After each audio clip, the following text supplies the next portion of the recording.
Hey everyone, Evan here with Inner Worlds Astrology, and today I'm going to talk about the Aries full moon happening on October 20th at 7:57 a.m. Pacific time. Before I start, please like the video, subscribe to my content. If you'd like to schedule a birth chart reading, that's available through the link in the description. Also, would love if you followed my TikTok content. I'm assuming that's what most people who are watching this know me for. But anyways, I do a video on YouTube for every new and full moon, and this is a great chance for me to just do a deep dive into what's happening in the world right now and to kind of anticipate the energies.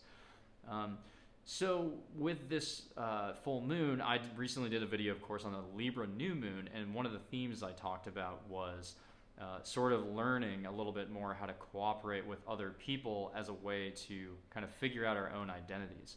And that's what we're building up towards with this Aries full moon. So the Libra-Aries axis, these signs are of course opposite each other. Libra is a little bit more about weighing the perspectives of multiple people, acting as a judge. Aries is a lot more instincts driven. It's just what the ego wants. It's our fundamental drive to act, and act out our own sort of selfish urges sometimes. And so what I'm seeing with this lunar cycle is really on the new moon that happened in Libra, we were trying to understand ourselves in the context of other people.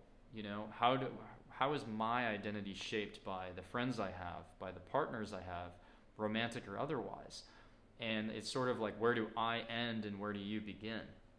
And we kind of need to do that exercise to then go ahead and say, this is me. I have, autonomy. I have sovereignty. I can act.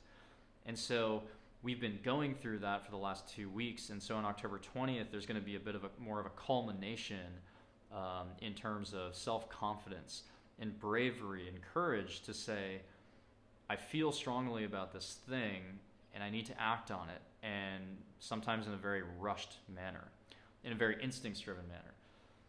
And what's also significant about this chart is it's very fire and air dominant. And this was kind of the case with the Libra new moon also, except it was even more air. But right now we really have mainly fire and air signs acting out. And so fire and air are both positive polarities, and it's more of a masculine energy in a traditional sense. And with fire and air, it's more about outward action. It's more about pushing out the things that you feel the need to sort of communicate or act on. Whereas water and earth are, negative polarity, feminine energy. It's more about absorbing your environment, either, processing it emotionally, or, bringing it down to a 3D level in the case of earth and making it more practical. So at this time, it's really about action. This is definitely about action, and we're dealing with cardinal signs with Aries and Libra also, which makes it even more dynamic.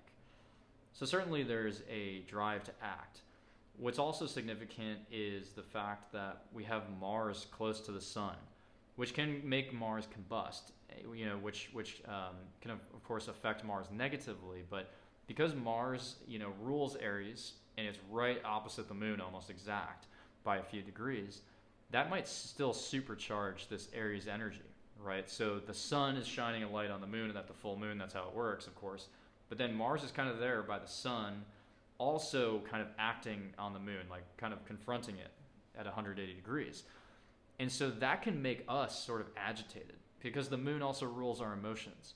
So at the full moon itself, we might feel this sort of irritation, at a collective level of sort of a need to break out of our box. Like, hey, don't step in my space. Like, this is what's mine. So certainly that could play out.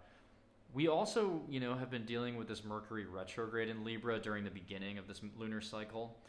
And I kind of see that as having been a time for a lot of people to reflect on their relationships, their significant relationships, whether that's a romantic partner, or a friend, or even, just like friends that you haven't stayed in touch with really, that you've reached out to. That kind of happened. I think a lot of people went through that exercise, in the first half of October.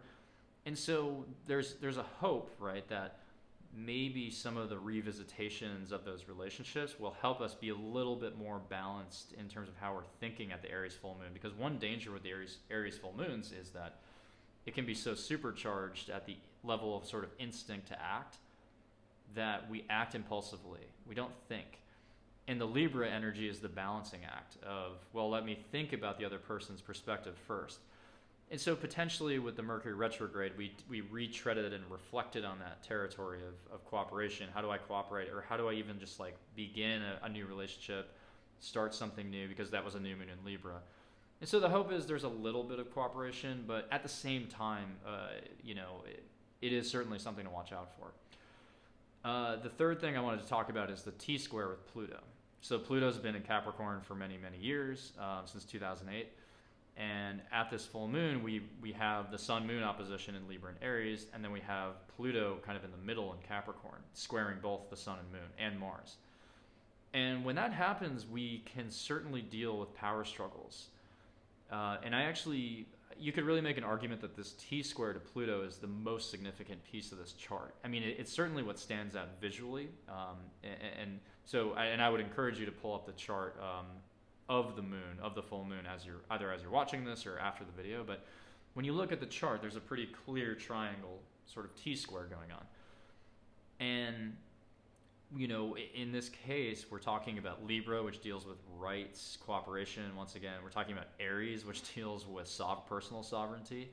And then Pluto in the middle, sort of dealing with power struggles at the government or institutional level. And so the way I see this playing out, just knowing what we know about the world we're living in today, I see this as a power struggle between, laws that are being passed about what your responsibilities are versus bodily rights, like versus what you can do as an individual. Like where do I end and where do you begin? How considerate do I have to be towards the people in my society versus, what are my inalienable rights? And then Pluto in Capricorn is at the midpoint of that T-square, and that in a traditional sense of a T-square, the midpoint actually provides the solution. And it's not necessarily always a good solution, but what I see here is with all this tension, the institutions sort of deciding to take on sort of a might makes right attitude to solve this. So you see the polarization of one half of society saying, you have a responsibility to other people. Another group saying, well, there's also freedoms to consider. Pluto and Capricorn stepping in the middle to say, no, like the answer is through sort of sheer like willpower at the top to just enforce a set of rules that keep everyone else kind of down. So these power, but that's going to activate the Aries energy, right? So those people who are advocating for freedom are going to push back and say, well, that's not fair because that's an arbitrarily strict rule or whatever it is. And then the people on the Libra side are going to say, well, maybe like everyone has a point. Maybe everyone has something that they're correct about in this equation. So anyways, also with Pluto squaring all like the Mars energy, like there could be something unearthed. Like, and we saw this when Mercury was squaring Pluto, and of course the Facebook hack occurred. Things like that can happen when there's squares to Pluto, especially with like Mercury dealing with information and communication, and then in this case Mars. I definitely see like people challenging laws in a way that goes against what the government is saying. So legal matters are definitely going to continue to play out. We also have Jupiter going direct right before the full moon, I think on the 18th. And we've had Pluto go direct, Saturn go direct, and now it's and Mercury, and now it's Jupiter's turn. And this is a big deal with the timing because Jupiter in Aquarius, when Jupiter is retrograde, it's a little bit weaker, but when it goes direct, we feel that shift. And with Jupiter, when it's activated again at its full strength, we chase it because it makes us feel good. Because Jupiter is our good luck, our optimism, our hope for the future, our ability to expand and think bigger.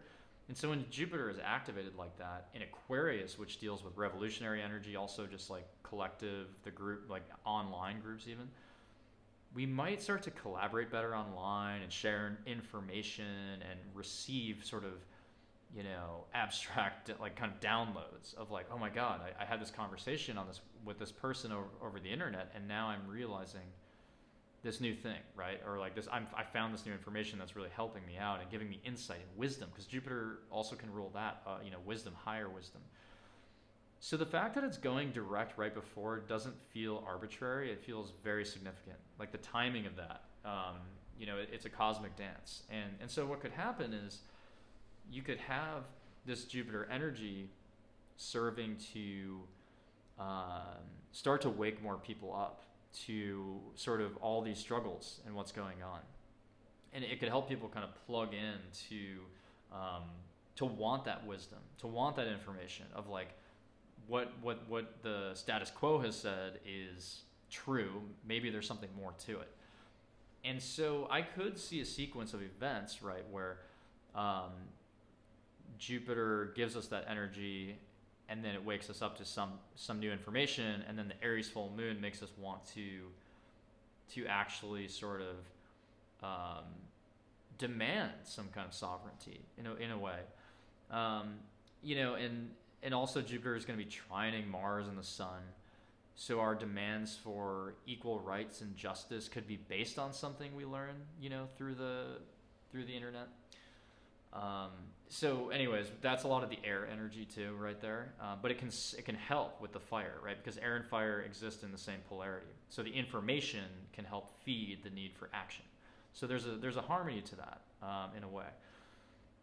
And, you know, also that full moon is going to pass across Chiron, the asteroid, right before it hits its full strength. And Chiron deals with health, issues of sickness, and in Aries it deals with the head, and of course with everything going on right now, that's very relevant, and it could shed a new light on, you know, we could learn something new about how it affects the face or how it affects the head. So certainly there's some health implications there.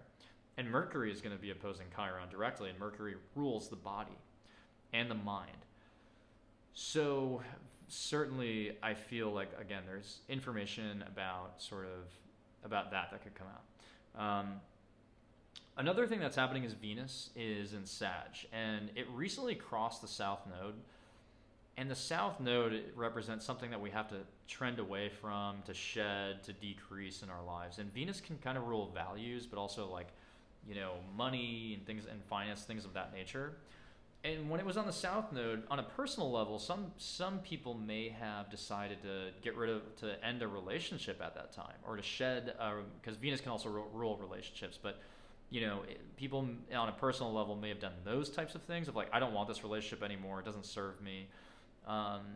But even on a financial level, I kind of see that as like a weakening of the dollar potentially. Because when Venus kind of passes that South Node, it can decrease the value that we're placing on certain things. And lo and behold, around that time when Venus crossed the South Node, inflation was like front and center in the news. So I think that the Venus South Node transit actually triggered this inflation discussion that's going to culminate when Venus retrogrades in December around Christmas Eve and hits Pluto. There's definitely a connection between those two transits. And so I would encourage other astrologers or anyone else watching this to really, you know, track that as we move along. And the other thing about Venus and Sag is, you know, it can rule sort of an expansion of values, or even, you know, a new sort of positive spin on our values, even a more of a spiritual like sort of spin on it. And with Venus squaring Neptune, there could be some kind of struggle there to figure that out, because with Neptune it can be kind of foggy. So as we decided what we want to shed, whether that's our personal value system, our personal relationships, or whatnot, it's going to be channeling Neptune a little bit there, and Neptune's going to be creating some confusion about like, well, what are my new values? Like, what do I really want to espouse? You know. So just I would watch out for that struggle there. And then I have two more things only for this, but when you look at the full moon cycle, right, it moves across the zodiac, or it moves around the zodiac wheel. And we just had the Pisces full moon, which is the last sign of the zodiac, and that deals with letting go, shedding what no longer serves us. And I think, at least in a lot of people's lives on a personal level, I think that probably happened. Like, a lot of people decided like what they want to walk away from. And what's significant about the new cycle of full moons in personal signs like Aries, which is the start of the zodiac, if you think about it in a medical context, the next 3 full moons are dealing with parts of the body that we've been talking about for the last 2 years. So Aries rules the face, the eyes, the brain. Taurus rules the throat, and then Gemini gets into the respiratory tract. And we have the Aries full moon on the 20th, we have the Taurus full moon November 19th, and then we have the Gemini full moon to close off the year in late December. Even though that's part of the natural zodiac cycle to have the full moons in those signs at that time, because of the situation we're dealing with, I actually think that might be secretly like one of the most important sequences of events in this whole year. Because with the full moon, there can be realizations, culminations. With the sun shining the light on the moon, it's like the collective kind of might feel something that they didn't feel before, or kind of understand something about what may be causing them to feel a certain way. But in a medical context, that can shine a light on what is literally happening in the upper half or the upper third of the body. And so I wouldn't be surprised if some combination, again, of this Jupiter Aquarius, like internet information sharing with also maybe the medical community doing studies, I would not be shocked at all if we learned more about how this is affecting the body, about how this is affecting us long term. Maybe new risks would come up. And again, that's not to scare people in a personal way. I'm just saying that it doesn't necessarily have to be something that affects you tomorrow, but there could be research, right? There could be research papers that are just done that shed more light. And let's not forget Saturn and Aquarius. It's been direct for a little bit now, and Saturn really places restrictions on our ability to sort of gather together in groups, especially in person right now. And so I talked about this during the Pisces full moon. There's going to be a constant sort of battle right now between Jupiter being able to help us gather together and learn more information, and then Saturn trying to clamp down on that. So there's sort of a push and pull to this, which is going to be really interesting, especially leading up to that Saturn-Uranus square, I think happening on December 24th. So between the Venus retrograde conjuncting Pluto around that time and then the Saturn-Uranus square, it feels like there is going to be some type of, culmination of like tension. There's going to be a lot of heat, a lot of tension in the air towards the end of the year. And so we just kind of have to pay attention to the dynamic there. And then the last thing I was going to say about this full moon is that the sun is actually biquintile to Neptune, and a biquintile is sort of, at least in a birth chart, it tends to be like a soul gift, like a really creative ability to combine the energies of those planets. And I wouldn't totally discredit the fact that this is happening. When the sun is biquintile to Neptune, there can be sort of almost a little bit of divine intervention, and maybe an ability for us to channel this more spiritual divine inspiration to figure something out. And so maybe that is actually part of this Libra Aries opposition of, again, responsibilities versus personal autonomy. Maybe Neptune can kind of make us realize that there is a unified field and a unified whole that actually binds us together in a way where maybe we don't need Pluto and Capricorn to be deciding all the rules, right? Like maybe there's a higher dimension and a higher place that we can all go. And of course, I'm not saying that everyone's going to wake up and do that, but I think that energy is available to the people who are trying to channel more spiritual things in their life. So, I do see that maybe helping out, although Neptune can, of course, create confusion. So it's also possible with the sun ruling the executive government. There could be creative ways of fogging up the whole, stream of information, because Neptune can kind of rule, the screens that we escape into, and that could really cloud some things as well. So we have to be careful with kind of how to interpret Neptune. It could really go either way, but just, it is certainly a factor. But it could also lead to poor decision making by the government, especially with inflation right now. So the sun, again, ruling the executive branch, and Neptune kind of ruling our ability to lie, to deceive, to escape, and then Venus squaring it. There could be this confusion that sets in of like, if you're an astute reader of economic news, you can see that the dollar is weakening, but then you see announcements from the powers that be that say, no, the dollar is in good shape. We feel confident about our, our plan going forward for how to manage that, monetarily, with monetary policy. And so I could see a lot of head scratching here of like, well, what is the answer? And then finally, just to wrap up here, one more thing. We have the true node in the south node still on Gemini-Sag axis, but very close to a Taurus-Scorpio, the Taurus-Scorpio axis, I think in late January. And both of those signs deal with values and finance. So it does feel as though we're in this little calm before the storm where there's such a mishmash of information, whether that's online or through the news media, that makes us a little bit confused about sort of which rules are legit and not. Is the dollar weakening or not? Like, there's a lot of questions, a lot more questions than answers. But again, with the Aries full moon, this is a great chance for people to say, like, again, this is the box that I live in, and that is my territory, as an individual. Like, I do have certain rights. So the Aries full moon can be good for that.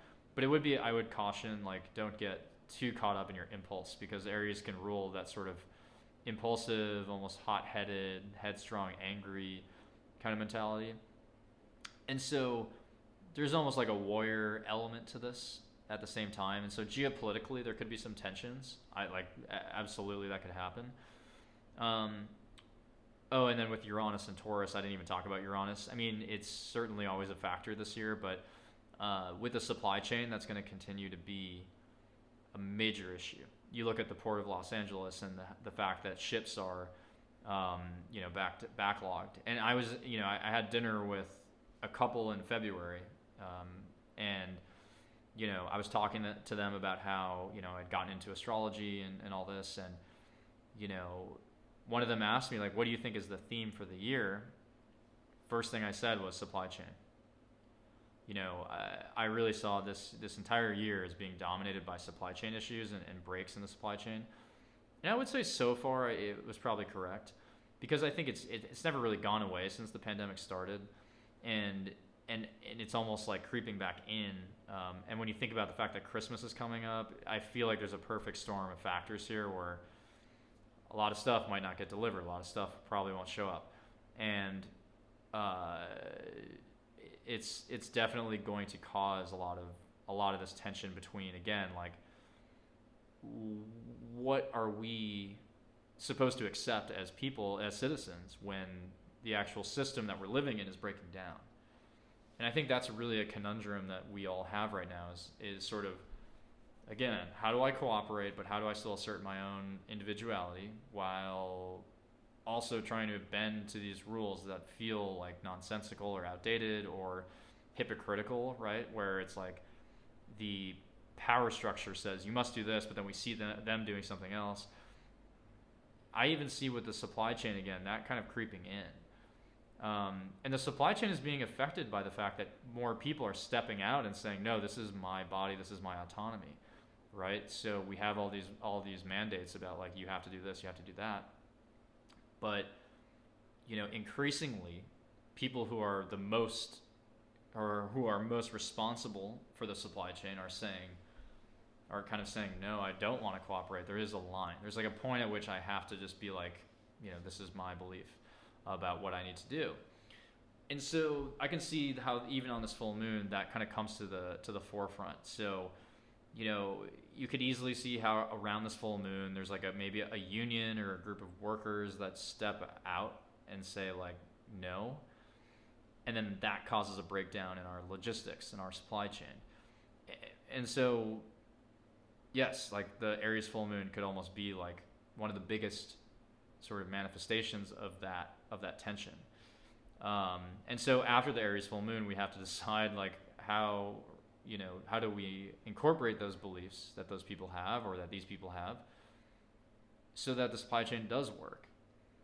And so the government with the Pluto Capricorn energy is going to have to decide, do we continue to push our will in a Plutonic fashion, right? Like, do we continue to control to the nth degree, even if that results in sacrificing our supply chain? Or do we evolve and transform in a Plutonic fashion? Do we evolve into a new stage or a new manifestation of an institution that can better cooperate with people's needs and people's wants and people's desires? I think because Pluto has a very all-encompassing destructive energy, I think it's pretty clear to me that, especially in Capricorn, the system is pretty rigid, and it's going to be another couple years before that debate is settled. Because Capricorn is very powerful, it's the cardinal earth sign. We know that institutions, corporations have gotten so massive at this point. The too big to fail thing was really born out of the beginning of Pluto and Capricorn. So, looking at it astrologically or even historically, it seems as though Pluto is going to try to continue gathering strength. But at a certain point, it has to transform. It has to be purified. It has to evolve into something that works. And that's what's going to happen when Pluto enters Aquarius. It's going to be about designing a new system that works for everyone. And unfortunately, again, it's going to take a couple of years. Pluto isn't going to be in Capricorn until I think 2023 or 2024. But issues with the supply chain might wake a lot of people up and make a lot of people angry around the Aries full moon, and make the powers that be realize again that it cannot be a one-way street, like a one-way street of we just decide rules, you follow them, because that's how it's been.